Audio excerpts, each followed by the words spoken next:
Okay, hi, my name's James Nicholson and I work in the scholarly publishing team at the University of Queensland.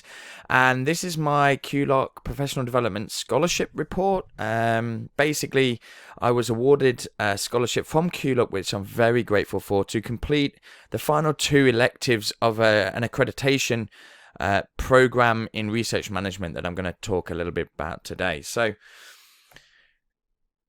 I'm just going to give you a bit of an overview on what I'm going to be discussing. So, I want to have a look at what my scholarship was awarded for. So, a little bit of context about the Australasian Research Management Society (ARMS) that host this accreditation program that I took part in. The actual ARMS accreditation process itself, and my own core and elective modules that I took part in, how they are delivered, and then talk a little bit about the case study, which is what you do as a final assessment. So you'll get a really good idea, hopefully. It might inspire you to actually do the course itself. There's also a secondary intermediate course as well, so I definitely recommend people have a bit of a look. Once I've looked at the kind of those mechanics of the course itself, I also want to touch a little bit on I guess why it's important from a university context, the library context, and a personal context, that kind of reflection and the importance of this PD opportunity. And then a final kind of personal takeaways, so just the closing comments and so on. So, ARMS is the Australasian Research Management Society. They're basically the peak body of research management professionals in Australia. They were founded in 1999 and have about 3,000 members. So they're a little bit more niche than some other organizations I'm a part of, but there's a lot of advocacy, similar kind of traits to other organizations. There's advocacy, there's professional development, and there's a lot of resource sharing, news, or it's a way of keeping up to date on current trends and news in research management environment or landscape. The funds that I requested from as a QULOC scholarship were to pay for the final two elective modules that I needed in order to complete the foundation level accreditation program. So previous to coming into my role at the University of Queensland in scholarly publishing, I knew I wanted to move into that space, and so I began the process of this accreditation to basically just upskill and to learn more about the research management society landscape. I self-funded the first three modules, so the core modules, but then I got my role at the University of Queensland, and I guess the electives went onto the back burner because, they're about $375 a module, and I'd got, my kind of dream job at that point. So I really felt the time now was right to come back to that, to complete that. So I'd done that about 9 months ago. So to complete that in order to progress my career and add value to the library and the university at UQ. So basically, the ARMS Foundation accreditation program is designed for individuals that are new to research management, or maybe want to refresh their skills. Maybe people seeking to learn more about research administration, maybe move between different areas. I know that there's been a bit of movement within UQ Library where people have moved from the library over to the research office, and this could be a way of bridging that gap. But also seeking to extend their knowledge beyond existing specializations. So that was a little bit more for my motivation. I had specialization in scholarly publishing, but felt that with the focus on collaboration, this would open up more opportunities and certainly build my knowledge in a more broad, in a little bit more of a broad sense, so I could start to identify opportunities for our team in our library to collaborate with other entities at the university or externally, such as the research office or school research management kind of structures and so on. So what are the learning outcomes from the foundation accreditation? Well, demonstrated knowledge of key elements of research and the innovation system. So basically, also an understanding of legislation, motivation and drivers, really the core kind of foundations for what the systems are in Australia, what the drivers are, what drives innovation, what drives research and development, what drives researchers, how they interact with these systems, and so on. Successfully applied learned knowledge to a case study. So I'll talk about that a little bit later, but essentially you do your modules, that's 3 core modules and 2 electives, and then you do a case study, and I'm actually currently doing that case study at the moment. So the 3 core modules, and these are an Australian focus. So the Australasian Research Management Society covers New Zealand and Singapore as well. This is in an Australian context. There is one module, and that's module 1.3. You'll see on the right hand side there, understanding research and researchers. That's the same across any country. But the other 2 modules, the National Research and Innovation System in Australia and legislation as it affects research in Australia, are both obviously Australian focused, and there will be slight variations for both New Zealand and Singapore. It's also worth kind of noting at this point that not all modules and all electives, and with the electives there's quite a few, and I'll show you those in a minute, they're not offered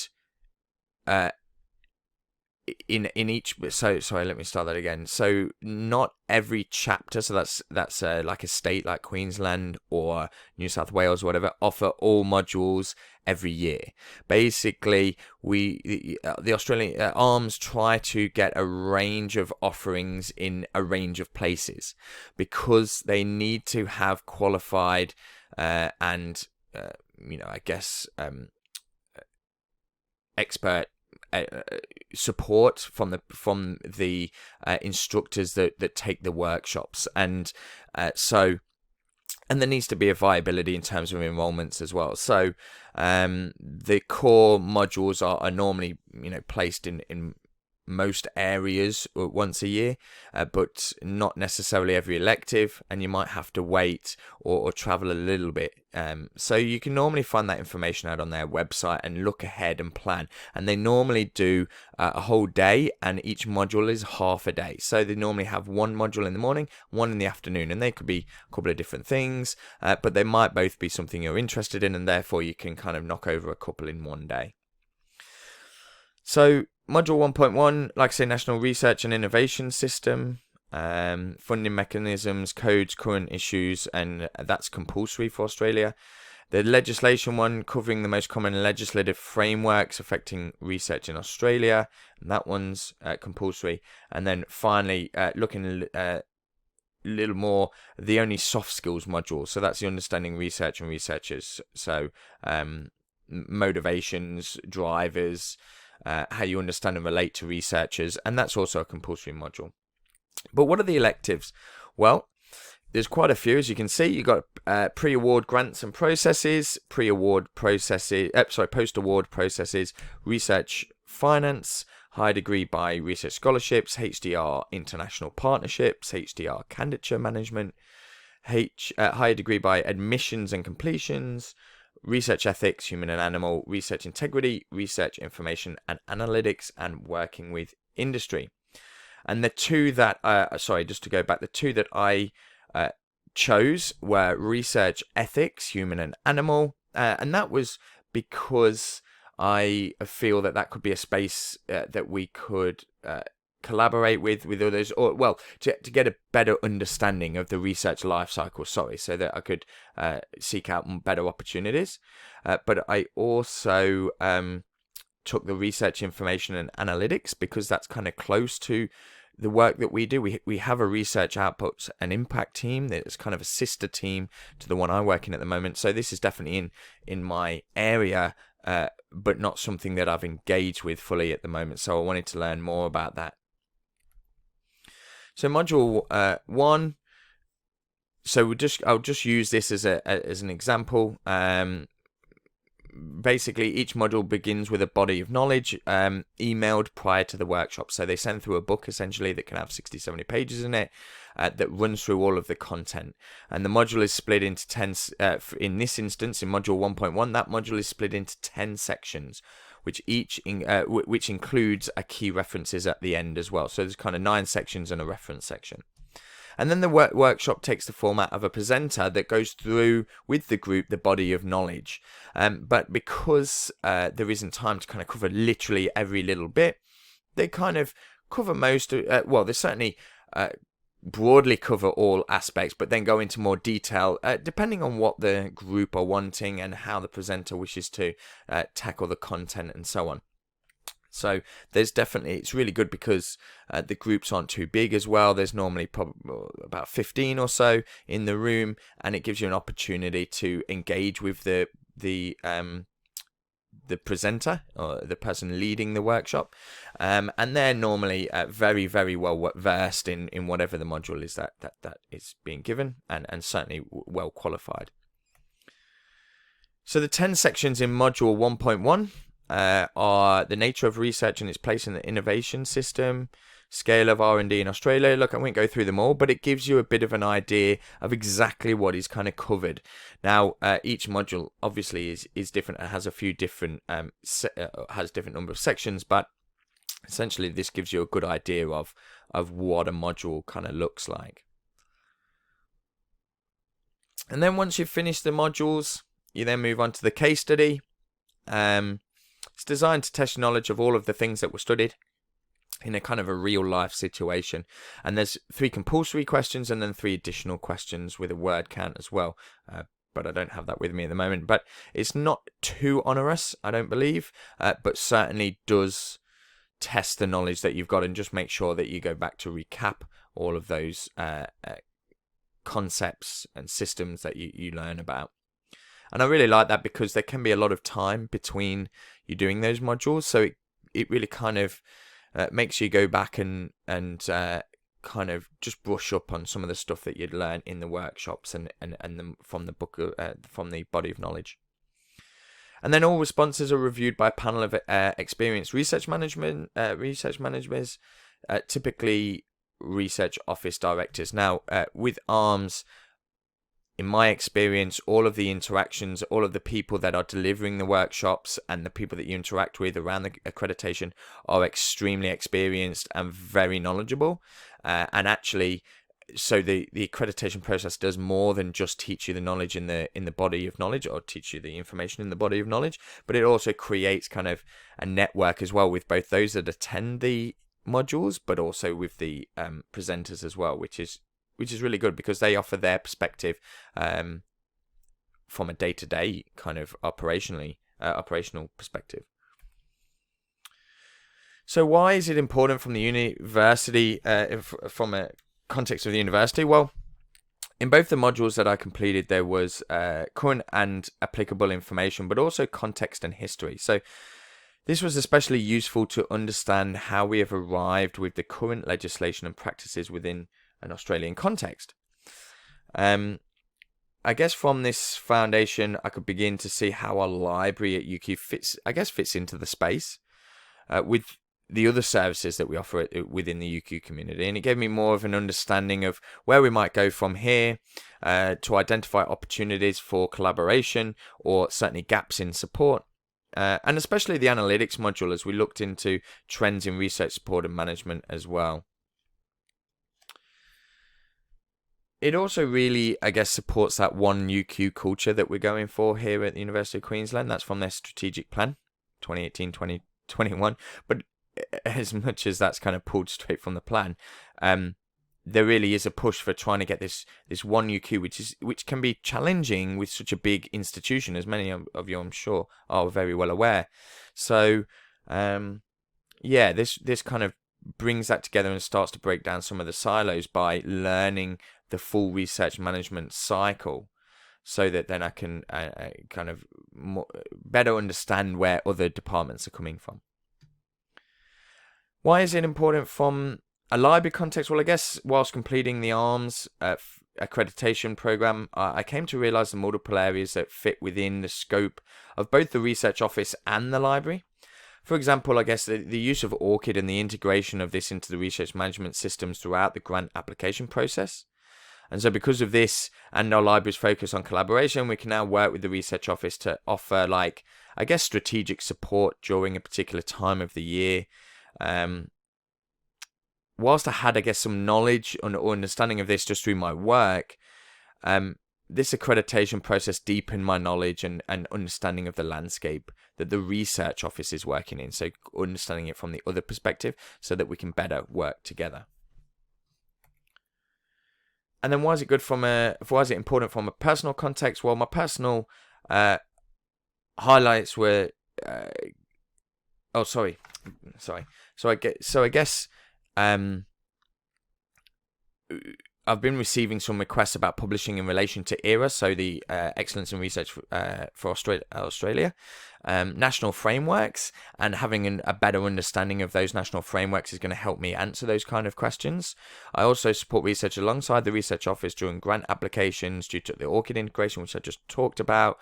But we also want to try and get that kind of consistent messaging. When I go out to visit researchers, I want to ensure that we're telling them the same things that the research officers as well. We don't want to look stupid by going in and saying the opposite thing, or in many instances just having nuances where the researcher is unsure the best course of action. So we want to give a consistent messaging.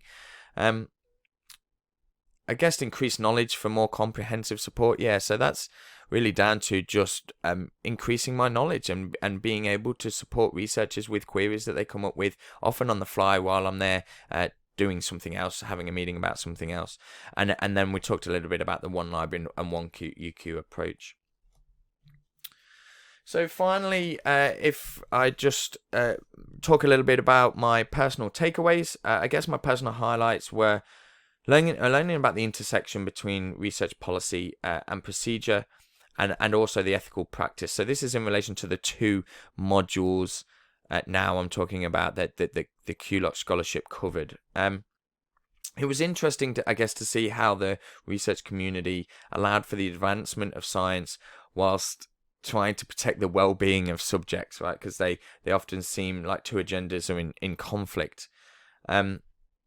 So that was really interesting to see. And the people that turn up to these modules come from all different levels and all different areas of many different institutions. So you really do have a wide range of not just views and opinions, but experience and knowledge.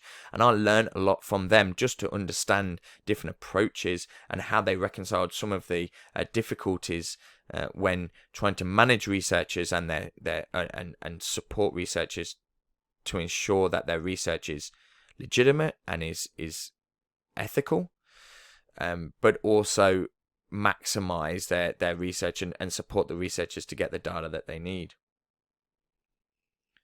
And I guess I also took away a personal understanding of how my role fits within the research management sector, so as a sector as a whole, and how multiple universities operate, and how I can not so much benchmark but think about how I operate and how that fits into a broader context.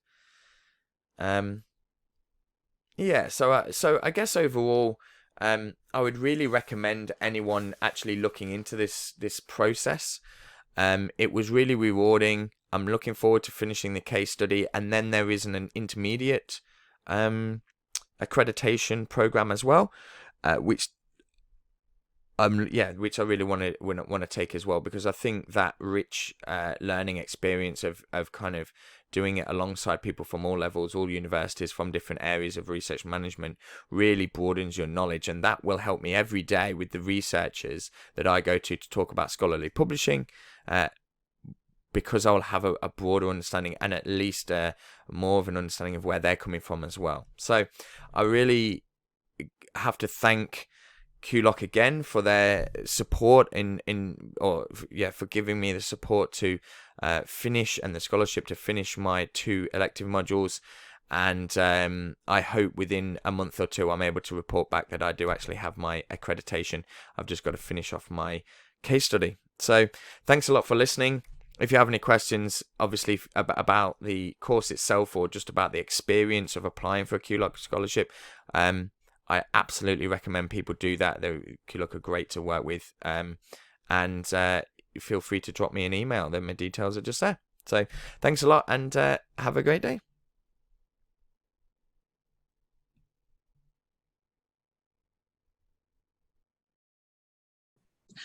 Hi everyone, this presentation is about my QULOC Professional Development Scholarship report back. So the content is about my PD activity, of course, and some reflections. So my PD activity includes researching on a topic, which I cover in a minute, writing a paper, and presenting at the conference. I was interested to know how we can enhance students' engagement with the session library delivered. I learned that to engage students with their learning successfully, educators require knowledge of their subject and pedagogy.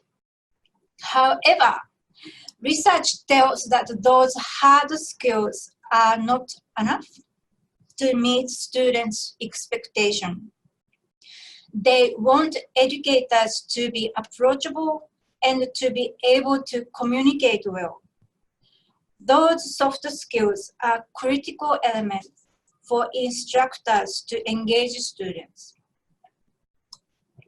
So I conducted literature review with my ex-colleague, Anna Robert, learning advisor, to examine what students want from educators other than expertise, how educators' soft skills support students' engagement in learning, and how we can develop our soft skills. As a result of this research, we wrote a paper with a proposed student-centered conceptual framework. Our paper was accepted by the STARS conference as a referred paper. By the time it was accepted, I had another co-author, which means we needed another help, from Joanna Richardson, Library Strategy Advisor. Anyhow, I was the only presenter at the conference on Tuesday, the 9th of July in Melbourne. So a little bit about the STARS conference. STARS stands for Student Transitions, Achievement, Retention, and Success. The STARS conference covers a wide variety of subjects to enhance students' tertiary learning experiences. Main attendees are tertiary teachers and learning support professionals, academic and professional staff keen to enhance their knowledge and engage in discussions, and researchers in higher education. It is my first time to attend a conference focusing heavily on learning and teaching. So consequently, I didn't meet many librarians at the conference. So my session title was Teacher Soft Skills, Building a Student-Centered Conceptual Framework. The content covered what we found from our research on our topic, which is teacher soft skills, and our proposed student-centered conceptual framework. So this is our proposed student-centered conceptual framework. The 4 petals present main themes derived from the research, which are rapport building, communication, positive environment, and approachability. And dot points next to or above or below each petal are attributes which a teacher may wish to target for self-assessment.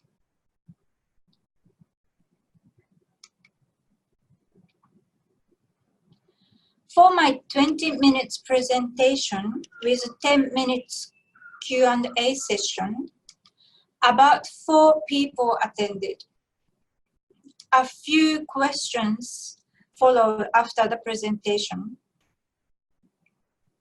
And I had a chat with 2 nursing academics from University of Western Sydney. They are looking at the similar stuff as my paper for their casual staff. So key professional takeaway. This research project made us aware the importance of soft skills in classrooms and led us to develop this proposed student-centered conceptual framework for educators. So we as educators can enhance students' engagement in learning by understanding their expectations and building soft skills based on that. As we are responsible for leveraging collaborations with our academic colleagues and also as a strategic partner, we should ensure that students are being guided to a successful experience in their degrees. We hope this conceptual framework enhances our approaches to engagement with students. And doing so would contribute another way in which the library is assisting our institution to work with retention, engagement, and student expectations. Key personal takeaway. We learned the importance of setting students' expectations and being sensitive to students' needs by communicating with them in a positive learning environment where students feel supported, comfortable, and heard. Also, our APA 6 referencing skills must improve. We found out that bits from feedback from reviewers.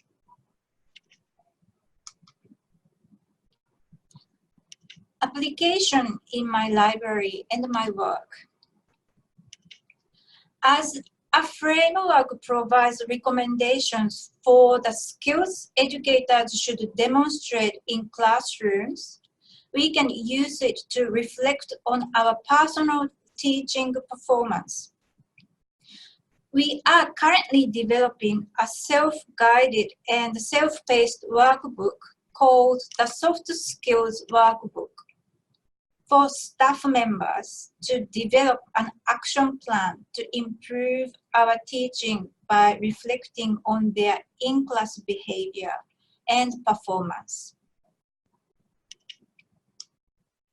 So before finishing off this session, I would like to thank the funding provided by QULOC, of course, and support from Griffith University Library, including my lovely colleagues where I work for this project. Well, that's it. Thank you.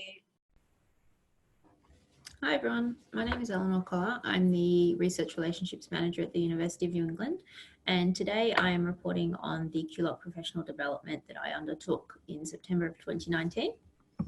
So what I did was I attended the annual Australasian Research Management Society conference. It was held in Adelaide in September of 2019, and I presented in the next practice stream, and the title of my talk was Acknowledging the Venn, Turning the Forgotten Space Between Research Management and Librarianship into Best Practice. So So a bit of a background to ARMS. The Australasian Research Management Society was formed in 1999, and it is a professional body similar to ALIA for research managers, both the personal and institutional memberships, and state chapter communities across Australia, New Zealand, and the Australasian region. They have a number of special interest working groups. They offer professionally recognised accreditations, and they have an annual international conference. So a bit of a background to the presentation I gave. In 2018, I also attended ARMS, and I went to give a pre-conference workshop. This was my first non-library conference, and there were many comments about how many librarians were in attendance. The majority of people at ARMS are research managers. There's also a number of researchers, many people from industry, and there are librarians there, and people seemed quite surprised that not only are librarians working in this space, but they are attending conferences and actively wanting to contribute. So it really got me thinking about bridging the gap between research management and information management. So at the start of this year, I began my Research Management Foundation accreditation through ARMS. And at a similar time, UNE Library formed a new position to address the communication needs between the library and the research office. And that's the role I'm currently in as Research Relationships Manager. So I report to the library, but I sit physically in the library and the research office on different days of the week. And I really help open up conversations in our joint projects in terms of research and research support. So for a presentation overview, I presented on my observations as an information management professional working closely with research management professionals. And I also highlighted ways that UNE is contributing to joint information management and research management approach to tertiary research support. Basically, you want to be as close to the Venn as you can be. Some of the observations that are highlighted are here. I won't go through them all, but what I've put in green is where we have a lot of crossover in our work. And I also discussed next practice and best practice. So I think it's really important that we acknowledge that our professions are separate, but we do have a common goal and often very similar experiences, and our work is relationship and trust-based. We also are partners in research and integral to the research infrastructure. And in terms of next practice, we really need to become more actively embedded into research projects at all stages of the research lifecycle. Going forward from that, some best practice observations could be increasing communication, relationship building, having joint projects, aligning with the research cycle, presenting a united front, and overall cultural change. So some of the responses to my presentation were that when I've discussed this both at ARMS and in general with people, non-librarians are really quick to point out how much they use the library, which is great and fantastic and amazing. However, that's not collaborating or working with a librarian. That's using a library, not working with librarians. There's a very distinct difference, I find. And even fewer still have experience with working with librarians in collaboration and partnership in formalized situations, such as projects or teams. Many of this, it was just two individuals working on a joint project together, but they didn't necessarily have to. People were quite curious about my role and what it entails. And the session chair was actually the outgoing ARMS president, which I was a bit nervous about. But however, he did comment that he quite enjoyed my talk, and he also mentioned afterwards to everyone in the Q&A comments that he definitely sees that there needs to be more partnership across sectors, particularly in the research management and information space. So it was really good to have his support on that. What was also happening at the conference is I am a member of the ARMS New South Wales chapter committee, and as part of the conference activity, we created a conference bingo. So I used Bingo Baker, and people can get into this online, and it's 25 squares of about 30 different options. So each board is slightly different, and people can click along and play bingo throughout the conference. And then people submit it to their completed boards, and we'll go through and award a prize soon. So that was a kind of really fun way to interact with people that didn't necessarily stop the flow of the conference. Whilst Twitter is used, it's definitely used less than at library conferences, I found, which is quite interesting. So some of the key professional takeaways at an employer level, there's been a lot of discussion at UNE and across the sector about research integrity, and the talk presented by Justin Withers from the ARC and Julian Barr from the NHMRC had some very interesting insights into that space. In terms of micro-credentialing, UNE is very big in this area for our undergraduates and graduate certificates. However, Professor Rachel Spronken-Smith, my apologies, from the University of Otago, talked about this in the high degree research space, which is really quite interesting. And I've been doing a little further research into this, and hopefully this will inform some of our outreach for high degree research students in 2020. I really liked Martin Lloyd's talk on the team of team approach, which is inherently collaborative, inherently agile, and I think a really good way of institutions like UNE, who are small, who have to be quite responsive to different areas and flex in different ways, to approach issues and outreach. And there was also a number of talks about data management, which again fits into a lot of what we're talking about at UNE, particularly from a library perspective at the moment, with Dr. Adrian Chu from UNSW and Rachel Selby and Rebecca Clark from La Trobe University, discussing how they've been embedding research data management practices at their institutions.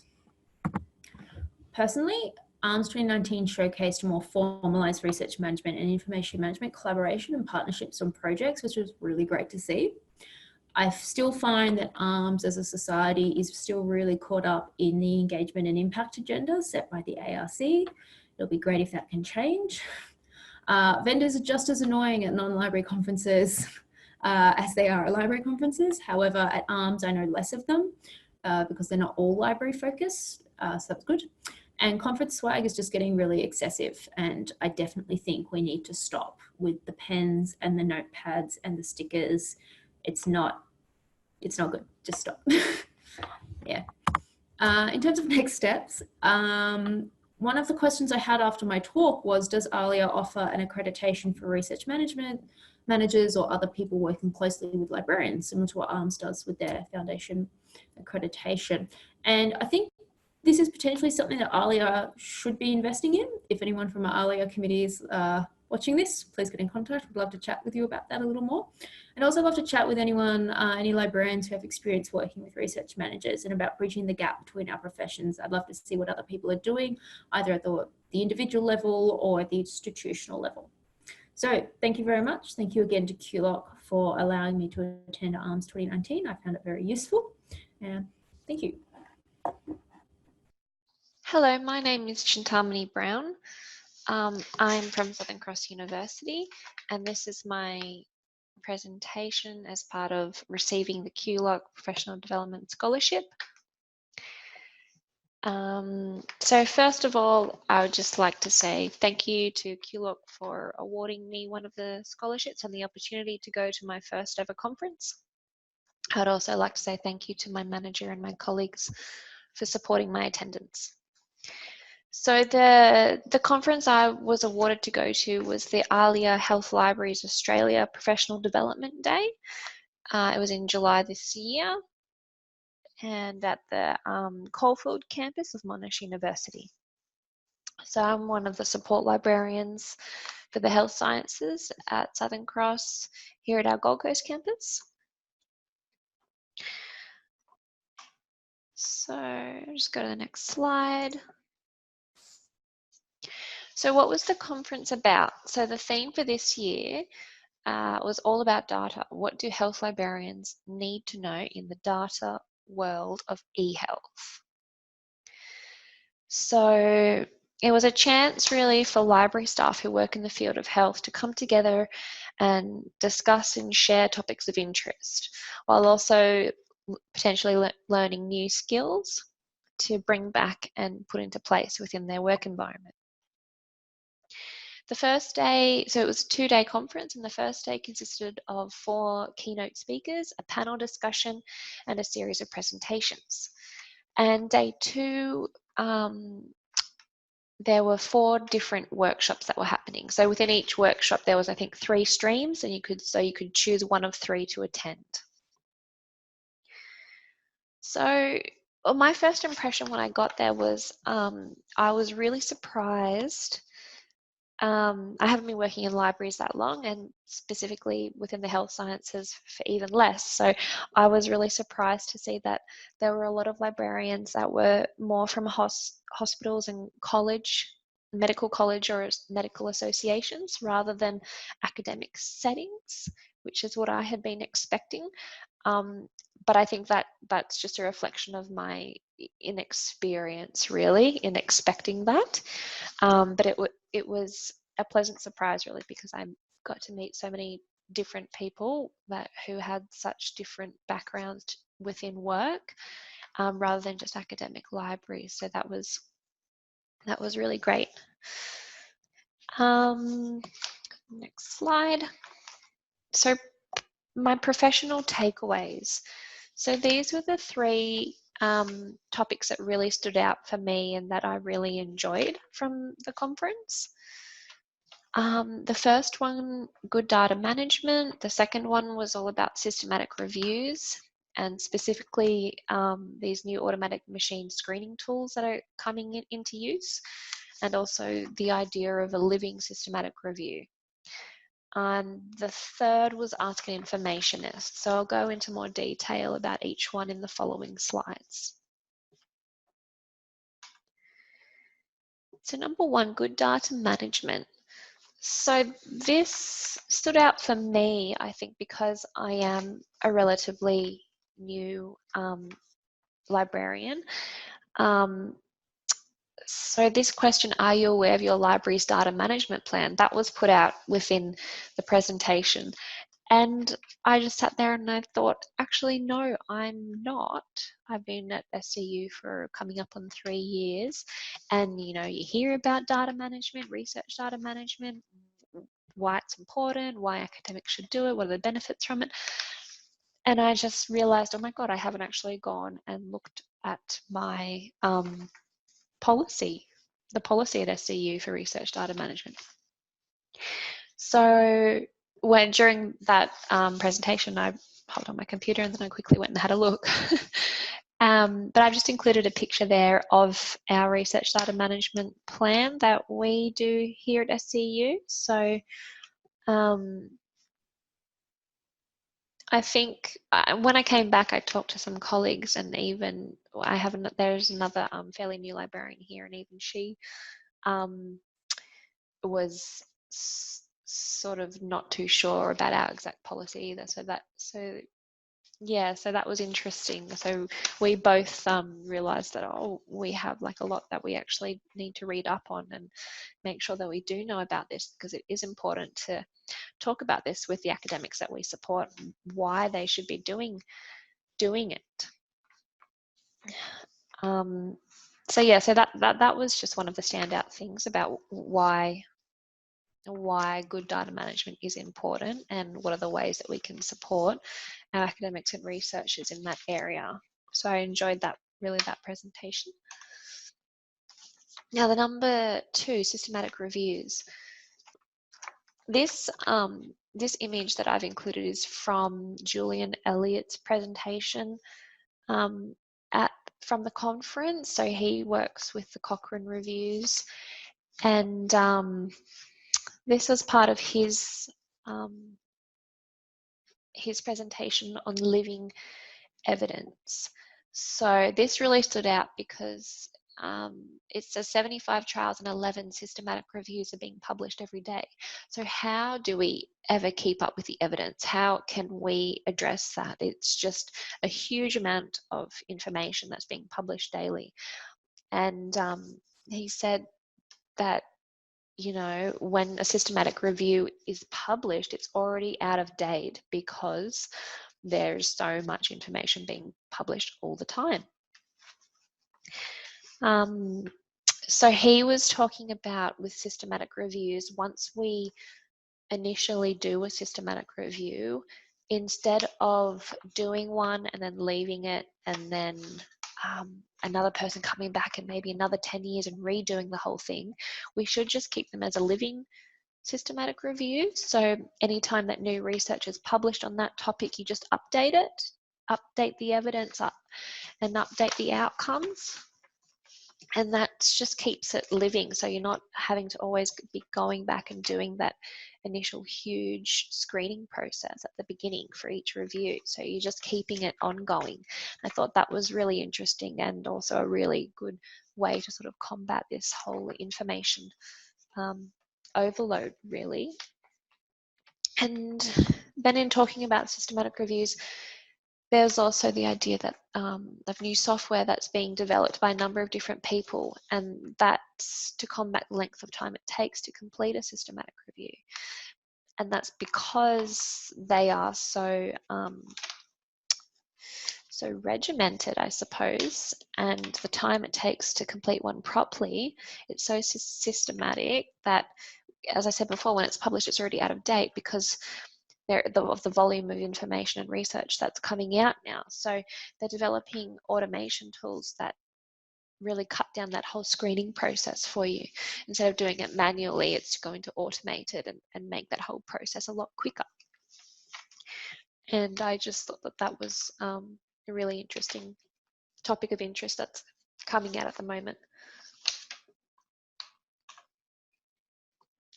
So asking informationists. So this wasn't one of the, so the first two, data management and living reviews, they were two of the keynote speakers from the keynote speakers presentations. But this asking informationist was part of one of the presentations. And so this was from two librarians from Austin Health Sciences Library. And I just loved the idea that they did. I thought it was really innovative and just really cool as well. And just a really nice way to present information for people that's really useful and that's eye-catching and it's not boring. And so what they did is they get questions from, so they work in the hospital, and so they get a lot of questions from researchers, but the doctors, the medical staff. And so then they came up with this idea of when they get a question, they do a whole lot of research on the question, and then they create an infographic to present the key points and evidence that relate to that question. And then they also attach a full report to the infographic as well. So if the person wants to read further and more information, more detailed information about the question, then they can. But I just thought the infographic was just a really cool way to summarize and present the key ideas and the key evidence that was related to answer the question. And then the second picture that I've just included is just how they advertised it in the hospital setting. So I just thought that was a nice idea. And yeah, it was really eye-catching. So these were just posters that they just put up everywhere around the place. So I just thought that this particular idea, it could go across a lot of different disciplines, not specifically health, and it was just a really nice way to present information from the library. All right, so my personal takeaways. So I was one of the youngest attendees at the conference. I think there was one other lady who was maybe a similar age, and that really stood out to me. And one of the presentations, it was a whole lot of data that was presented from a census that was sent around to health librarians. And one of the things that they found was the age of librarians. So most people working in the field are older, above 45, and they were most librarians, well, health librarians specifically, they were most likely to stay in their jobs for a very long period of time. So basically, for us young ones, we're just waiting for other librarians to retire so we can jump in. So I feel really lucky to have this job here at SCU, actually. And the other personal takeaway was just how wonderful and important it is as well to build relationships and network with people. I met so many wonderful librarians there who had such different backgrounds and different experiences, and we just shared information and ideas and our own experiences, and it was just really a really wonderful way to be in touch with other people in the profession rather than just your colleagues who you see every day. So that was really inspirational, I felt. So application in my work. So as I mentioned before when I was talking about the data management, it prompted conversations about good data management for me here with some of my colleagues, and the way that we can go around that, and maybe the how important it is for us to read up in our policies and make sure that we do understand everything that is on our website to do with this topic. I also talked to my colleagues about the systematic review software that's coming out and why it's important and how useful it can be. And I thought that we do an internal tips and tricks session. So I thought it would be great if we could do an internal tips and tricks session just for our staff on the importance of data management and going over the resources that we offer our researchers. So applications in QULOC. So some of my other colleagues here at SCU are part of other groups within QULOC. So just if we could get together and talk and share ideas and experiences, then what comes out of those conversations can feed back into the QULOC groups as well, I thought. And QULOC also delivered webinars last year on a variety of different topics. So I thought that maybe if they did another webinar series, they could do one on new and upcoming systematic review automation software that's currently available or in production. So I think that's really interesting. And so, you know, a lot of other people who deal with a lot of academics and researchers who do systematic reviews could find that interesting as well. So I thought a webinar on that topic would be cool.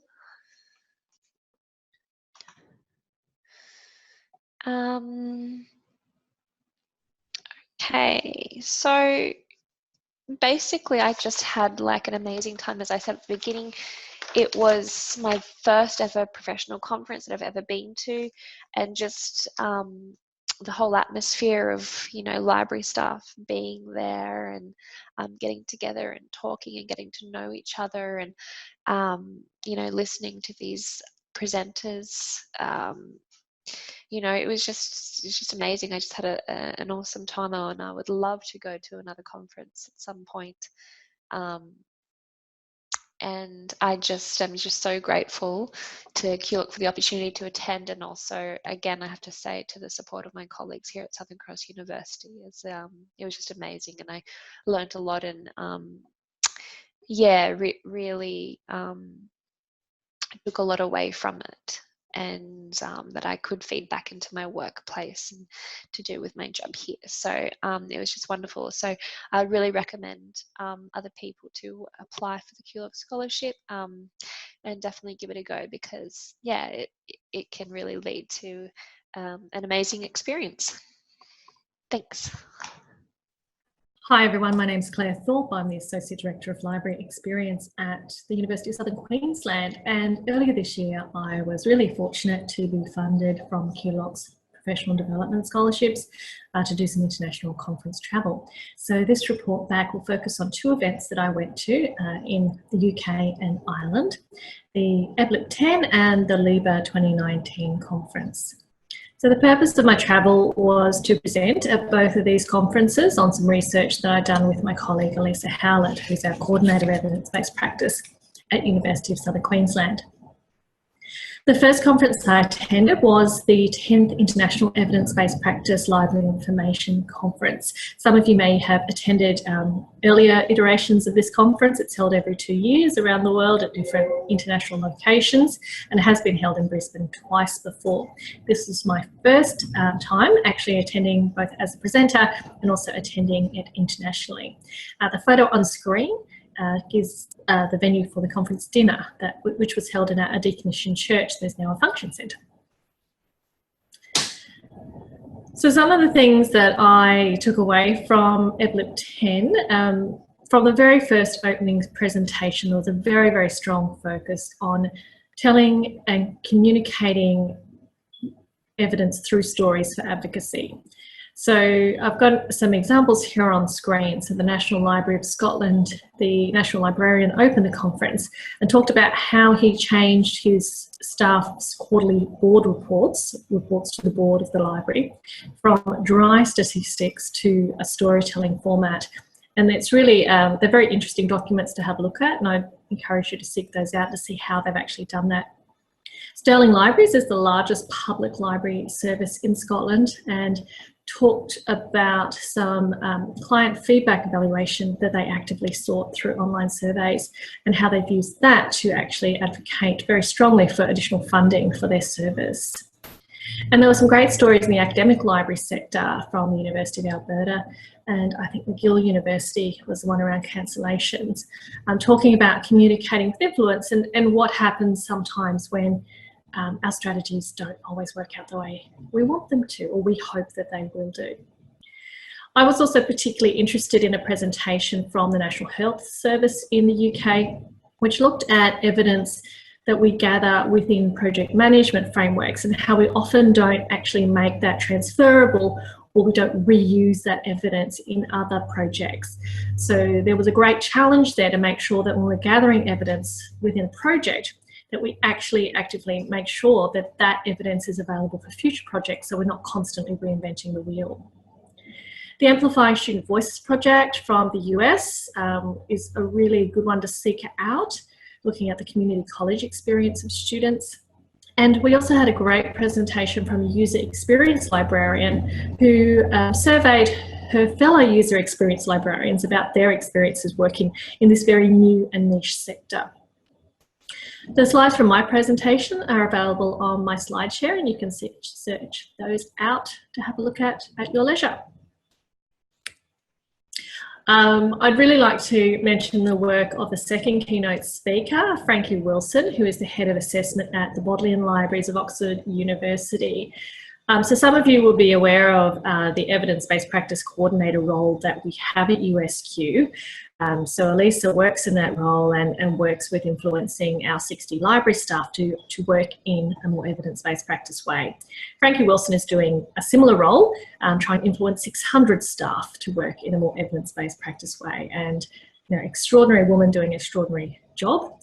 And she did a great keynote speech about basically the practical aspects of working with evidence. Basically just get in and do it. You do not need a PhD to do it. But don't gather evidence if it's just going to gather dust. It must be trustworthy, it must be reliable, and it must be gathered for a purpose. And it's a really great, strong message. And I'd certainly refer you to her work around quality, and also some of the other really interesting stuff that she does with the Library Assessment Conference and also the Library Performance Measurement Conference, LibPMC, which is held every 2 years in the UK as well. The second conference I attended was the Association of European Research Libraries Conference, which the acronym is LIBA. It is from the French, so I won't try and pronounce that for you.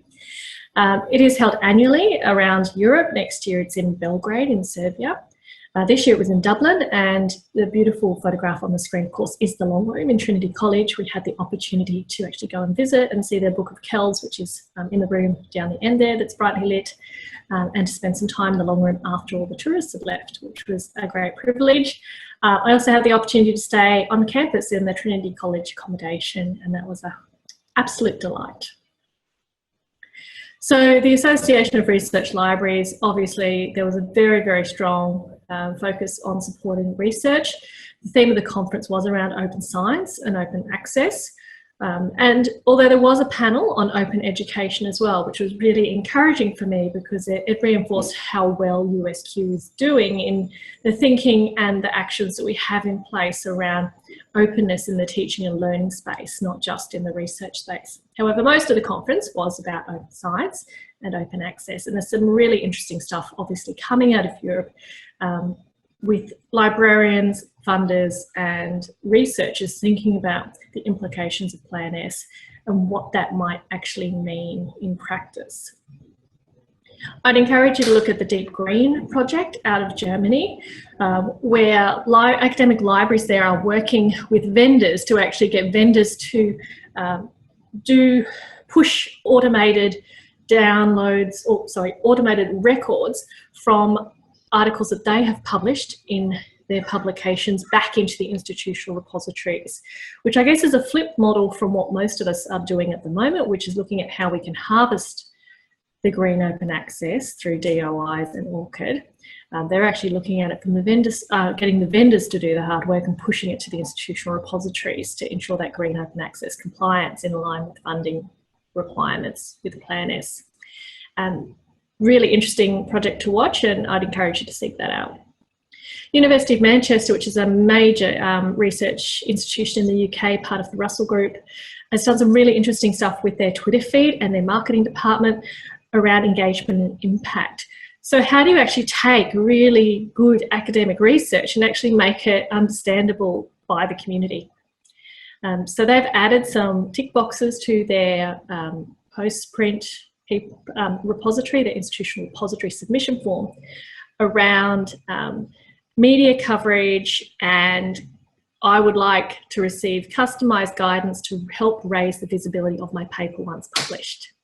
And I think this is a really interesting space where we can start to work with our researchers, our marketing departments and our research centres or offices of research to actually start to help researchers to build those engagement impact stories that we know are now part of our research evaluation cycles for the federal government.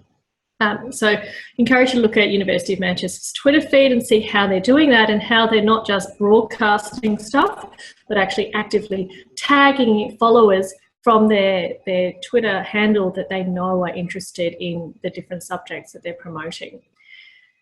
The keynote that I heard from the president of Stockholm University was very interesting. She talked about how the Swedish university presidents, not the university librarians, but the actual vice chancellors or presidents got together, and the decision-making process they went through to decide as a country to cancel Elsevier subscriptions. She's a very strong gold open access advocate, and that seems to be very consistent in her country. There are a lot of people in the audience who probably are more on the green side of the fence as what we can actually do as librarians, but it was very interesting to hear from decision makers outside of the library and their understanding and their vision for open science going forward. There's a whole stack of recordings, audio, video and slides from LIBA available on the Zenodo preprint archive, and I'd encourage you to seek those out and to really deep dive into some of the really fascinating stuff from this conference. My personal fangirl moment from this conference was the opportunity to briefly hear from Mary Robinson, who was the first female president of Ireland and the first female chancellor of Trinity College. She's also worked with the United Nations as a Human Rights Commissioner and is currently a very strong advocate for the United Nations Sustainable Development Goals and is particularly passionate about climate change. She was fascinating to hear from, and a great thrill for me to hear from one of the great feminist icons of the late 20th, early 21st century. So, as I mentioned, I was presenting some original research that Elisa Howlett and I had conducted over the end of last year and beginning of this year. I did, subsequent to the conference, actually at the prompting from someone at the EBLIP conference, make a preprint available of our maturity model draft, and that's available in the LIS scholarship preprint. And hopefully we'll have some publications coming out around that shortly. But as I said, you can have a look on Zenodo for the LIBA content or my own slide share if you want to see what I was talking about. I'd really like to thank QULOC for the PD scholarship. It's such a great program, and if you haven't applied for a scholarship, they are open now, and I'd really encourage you to put your hand up. It doesn't have to be for travel, it can be for anything. That is going to increase your skills in your work. I'd also like to thank USQ Library, who also provided some financial support for my travel and also allowed me to do some fun research as well.